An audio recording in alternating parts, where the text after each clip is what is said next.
અમરેલી જિલ્લાના બગસરા શહેરના નટવરનગર વિસ્તારમાં મધુબાલા મનસુખલાલ કોટેચા ચેરિટેબલ ટ્રસ્ટ દ્વારા મોનેટેસરી શિશુકુંજના બાળકોને શિક્ષણ કીટ અર્પણ કરવામાં આવી હતી. બગસરા શહેરમાં બાળ કેળવણી મંદિર દ્વારા અલગ અલગ વિસ્તારોમાં 7 જેટલા સેન્ટરમાં દેવચંદભાઈ સાવલિયાના માર્ગદર્શન હેઠળ કેન્દ્ર ચલાવવામાં આવી રહ્યું છે. ત્યારે મધુબાલા મનસુખલાલ કોટેચા ચેરિટેબલ ટ્રસ્ટ દ્વારા અહમ છાસ કેન્દ્રની સાથે આર્થિક પછાત વિદ્યાર્થીઓ શિક્ષણ કાર્યથી વંચિત ન રહે તેવા હેતુથી શિક્ષણ કીટનું વિતરણ કરવામાં આવ્યું કે જેમાં મનસુખલાલ કોટેચા, ચેતનભાઈ કોટેચા, છાયાબેન કોટેચા, હર્ષ કોટેચા, ધરવ કોટેચા, સાંચી કોટેચા, મિશય કોટેચા, જિજ્ઞાબેન ઘાટલિયા સહિત લોકો ઉપસ્થિત રહી વિતરણ કરવામાં આવ્યું.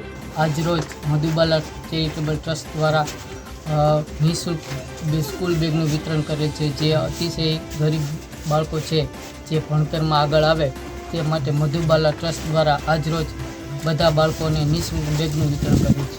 અશોક મણવર સાથે CN24 ન્યૂઝ અમરેલી. હવે જુઓ દેશ દુનિયાની તમામ ખબરો તમારી આંગળીના ટેરવે. ઉઠાવો મોબાઈલ અને Google Play Store પરથી ડાઉનલોડ કરો અમારી CN24 ન્યૂઝ મોબાઈલ એપ.